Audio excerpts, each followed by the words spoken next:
warahmatullahi wabarakatuh. Nama saya Rizky Fadilah dari Prodi PAI kelas 4E. Pada video kali ini, untuk memenuhi tugas UTS mata kuliah hadis tarbawi, saya akan mencoba menjelaskan hadis kepemimpinan perempuan. Hadisnya seperti berikut ini.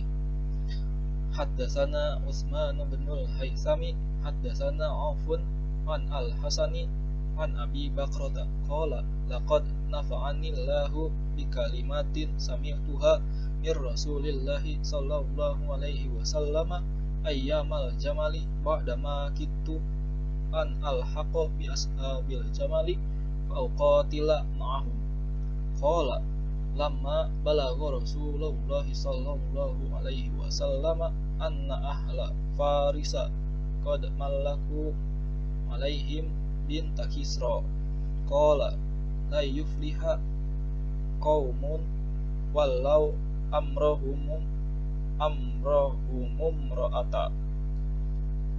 Artinya, telah menceritakan kepada kami Utsman bin Haytham, telah menceritakan kepada kami Auf dari Al-Hasan dari Abu Bakrah, dia berkata, sungguh Allah telah memberikan manfaat kepadaku dengan suatu kalimat yang pernah aku dengar dari Rasulullah, yaitu pada waktu perang Jamal, tatkala aku hampir bergabung dengan para penunggang unta, lalu aku ingin berperang bersama mereka, dia berkata, tatkala sampai kepada Rasulullah SAW bahwa penduduk Persia telah dipimpin oleh seorang anak perempuan putri Raja Kisra, beliau bersabda, suatu kaum tidak akan beruntung jika dipimpin oleh seorang wanita. Hadis riwayat Al-Bukhari nomor 4425. Penjelasan hadis. Hadis ini diriwayatkan oleh Imam Bukhari dalam kitab Sahihnya volume 7 halaman 732, nomor hadis 4425. Karena yang meriwayatkan adalah Imam Bukhari, maka sebagian besar ulama menerima bulat-bulat hadis ini. Tetapi tidak berarti tidak ada ulama yang mengkritisi kesahihan hadis ini. Sebagian ulama melihat kejanggalan dalam periwayatan hadis ini, yaitu bahwa perawinya, sahabat Abi Bakrah radhiyallahu anhu, tokoh ini pada zaman Khalifah Umar bin Khattab radhiyallahu anhu pernah dicambuk 80 kali karena telah menuduh zina atas sahabat Syu'bah bin Mughirah radhiyallahu anhu tanpa ada bukti yang dianggap cukup oleh pengadilan. Dalam surah An-Nur ada ayat yang menyatakan bahwa orang yang menuduh orang lain berzina tanpa bukti, ia tidak bisa diterima kesaksiannya sepanjang masa, sekalipun seperti pendapat mazhab Hanafi ia bertobat. Ketika kesaksiannya tidak diterima, maka selayaknya periwayatannya juga tidak dapat diterima. Alasan lain yang dikemukakan oleh Abdul Hamid Muhammad Asy-Syawaribi bahwa hadis ini sama sekali tidak bisa dijadikan dasar hukum karena ia menyangkut hal-hal yang sangat prinsip, yaitu penyelenggaraan negara. Sementara untuk hal-hal yang prinsip dalam kaidah pengambilan dasar hukum usul fikih tidak boleh mendasarkan pada teks-teks yang diriwayatkan oleh satu atau dua orang saja seperti hadis ini. Penerima periwayatan hadis ini diterima sebagian besar ulama lebih karena kredibilitas Imam Bukhari telah teruji. Tapi untuk pemaknaannya sebagai dasar pelarangan kepemimpinan perempuan nampaknya harus dikaji ulang. Hibah Rauf Izzat menyatakan bahwa ada beberapa kelompok ulama yang memahaminya. Pertama, yang menyatakan bahwa perempuan menurut Islam tidak layak untuk memegang jabatan apapun, bahkan untuk mengurus persoalan apapun. Kedua, yang mengatakan bahwa hadis ini hanya melarang penyerahan persoalan kepemimpinan tinggi khilafah kepada seorang, bukan kepemimpinan dalam persoalan yang lain. Ketiga, yang menolak konsekuensi hukum dari hadis ini. Dalam pandangan Hibah, hadis ini sahih, tetapi tidak bisa dimaknai sebagai pelarangan terhadap kepemimpinan politik atau publik perempuan, karena memang hadis ini tidak dinyatakan untuk itu.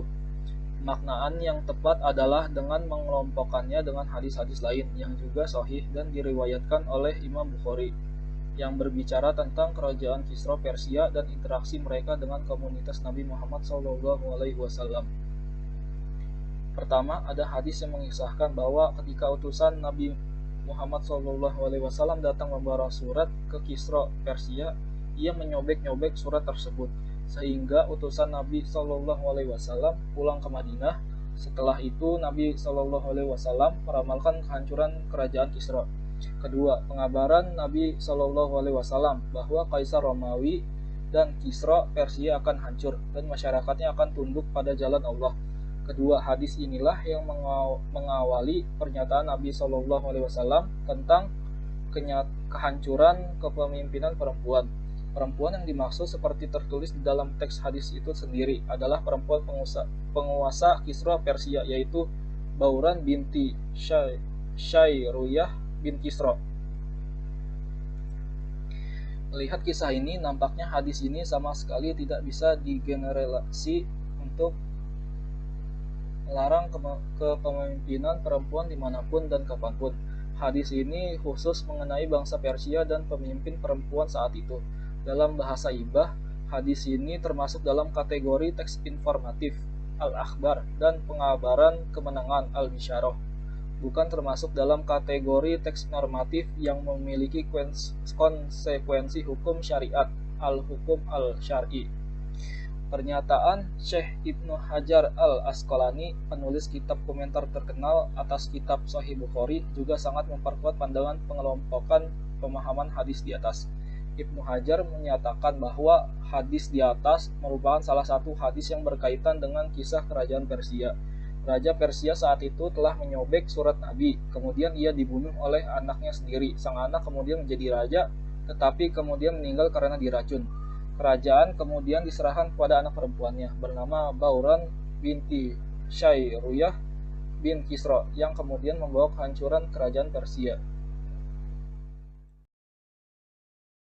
Pelajaran yang dapat dipetik pada hadis ini sama sekali tidak bisa digeneralisasi untuk melarang kepemimpinan perempuan dimanapun dan kapanpun. Hadis ini khusus mengenai bangsa Persia dan pemimpin perempuan saat itu. Memahami hadis tersebut dalam konteks kekinian yaitu perlu mempertimbangkan kondisi historis, sosiologis, dan antropologis yang sesuai. Di zaman sekarang, perempuan sudah tak lagi dipandang sebelah mata, di mana perempuan telah mengalami pergeseran stigma yang sangat berbeda jauh dari kondisi saat hadis tersebut muncul.